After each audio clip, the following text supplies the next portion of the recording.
कला का पुरुष भाग 24। मूर्खों का ग्रंथ अध्ययन जिस प्रकार दुख का कारण होता है, उसी प्रकार जिस मनुष्य के मन में आपकी भक्ति नहीं, उसकी बड़ी बड़ी तपस्या भी काय क्लेश का कारण ही बनती है।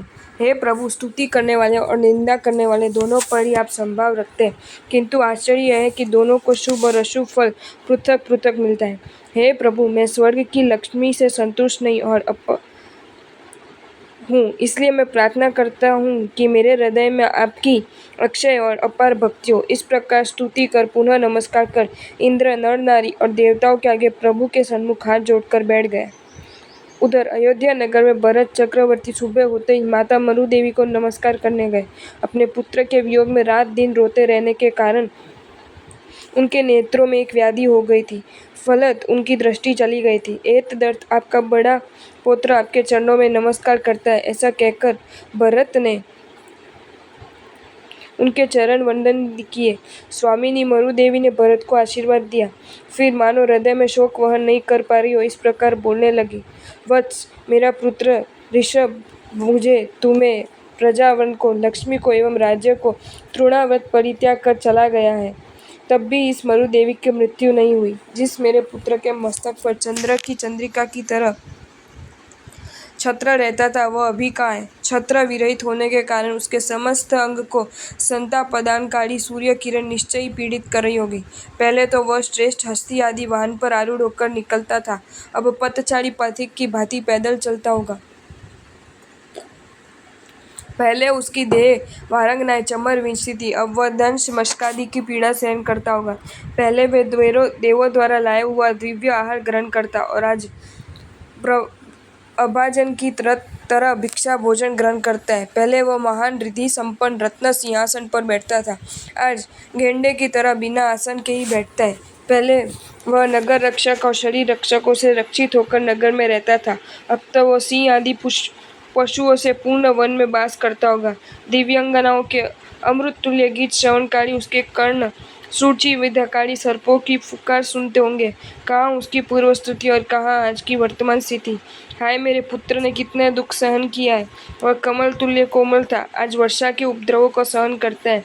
अरण्य की मालती लता की तरह हेमंत का हिमपात उसे विवश होकर सहन करना होता है। ग्रीष्म काल में वनवासी हस्ती की तरह सूर्य के अति दारुण किरण झालों को वह कष्ट सहन करता होगा। इस प्रकार मेरा पुत्र वनवासी होकर आश्चर्यहीन साधारण पुरुष की तरह अकेला प्रव्रजन करता है, दुख सहन करता है। मेरे ऐसे दुख पीड़ित पुत्र को मानो मेरी आंखों के सन्मुख ही हो इस प्रकार देखती हूँ, और तुम्हें भी सर्वदा ये सब बातें सुनाकर दुखित करती रहती हूँ। मरु देवी माता को इस प्रकार दुखार देकर राजा भरत हाथ जोड़कर अमृत तुल्य वाणी में बोले, हे देवी, धैर्य के पर्वत तुल्य, वज्र के सार रूप, महासत्व संपन्न, मनुष्य शिरोमणि, मेरे पिता की माँ होकर आप इस प्रकार दुखी क्यों हो रही है? इस समय पिताजी संसार समुद्र को अतिक्रम करने का प्रयत्न कर रहे हैं, अतः हम लोगों को गले से में लटकते हुए पत्थर की तरह समझकर परित्याग कर दिया है। उनके सन्मुख तो वन विचरणकारी हिंस्र वस्त्रु भी प्रस्तर मूर्ति की भांति ही हो जाते। वे उन्हें जरा भी कपट नहीं दे सकते। क्षुधा, तृष्णा, शीत, ग्रीष्म पिताजी के कर्म नाश करने में सहायक हो रहे हैं। यदि आपको मेरी बातों का विश्वास नहीं है तो अल्प समय के मध्य ही जब पुत्र के केवल ज्ञान प्राप्ति का समाचार सुनेगी तो अवश्य ही विश्वास हो जाएगा। ठीक उसी समय द्वारपाल ने यमक और शमक नामक दो संवाद वाहकों के आने की सूचना महाराज भरत को दी। उनमें यमक ने आकर प्रणाम निवेदन कर कहा, हे देव, आज पूरी मताल नगर के शक्टानन उद्यान में युगादिनाथ को केवल ज्ञान उत्पन्न हुआ है। ऐसा कल्याणकर संवाद निवेदन करते हुए मुझे ऐसा लग रहा है कि भाग्योदय से आपकी भी अभिवृद्धि हो रही है। शमक तब उच्च कंठ से बोला, देव, आपकी आयुशाला में इसी समय चक्र रत्न उत्पन्न हुआ है। ये सुनकर राजा भरत कुछ देर के लिए चिंतान्वित हो गए। उधर पिता ने केवल ये प्राप्त किया, इधर चक्र रत्न उत्पन्न हुआ है। अब मेरे लिए प्रथम किसकी पूजा करना उचित है? किंतु कहाँ विश्व को अभयदान देने वाले मेरे पिता और कहाँ प्राण विनाशकारी ये चक्र? ऐसा चिंतन कर उन्होंने प्रथम पिता की पूजा के लिए जाने का प्रस्तुत होने का आदेश दिया।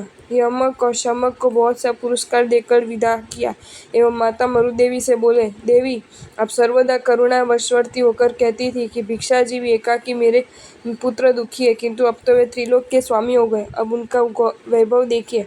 ऐसा कहकर उनके हस्ती पुष्प पर आरूढ़ करवाए।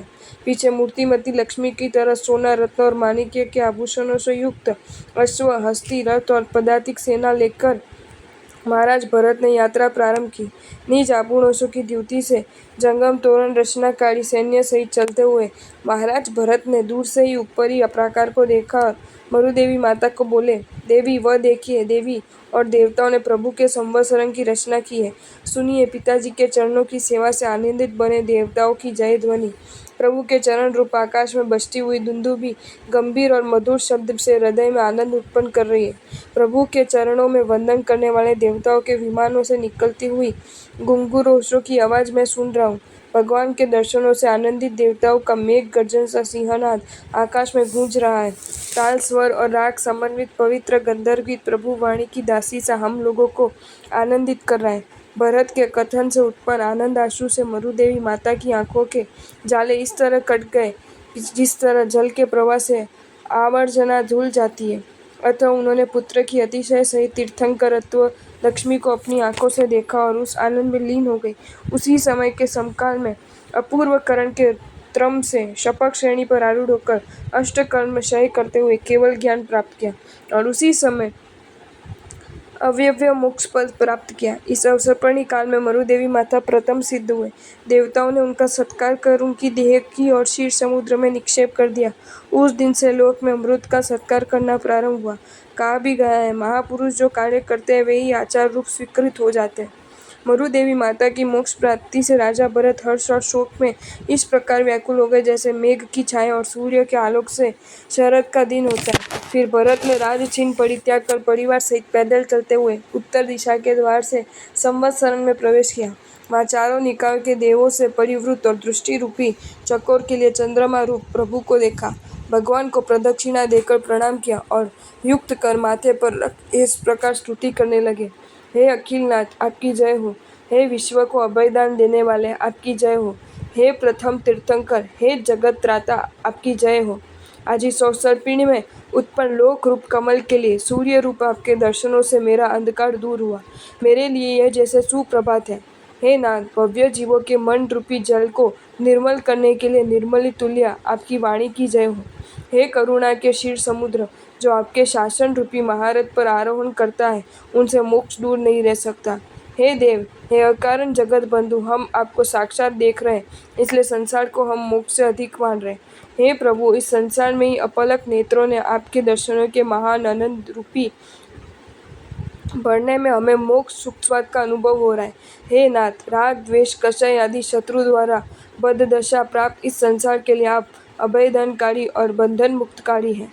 हे जगतपति, आप तत्व का ज्ञान दीजिए, मार्गदर्शन कराइए और संसार की रक्षा कीजिए। अब इससे अधिक और मैं आपसे क्या प्रार्थना करूं। जो लोग नानाविध उपद्रव और युद्ध करके एक दूसरे के ग्राम, नगर आदि छीन लेते हैं, वे राजा भी परस्पर मैत्री धारण कर आपकी सभा में बैठे हुए हैं। आपके संवत्सरण में आगत हस्ती अपने सूंड से सिंह के पैरों को खींचकर उससे अपने कुंभस्थल को बार बार खुजला रहा है।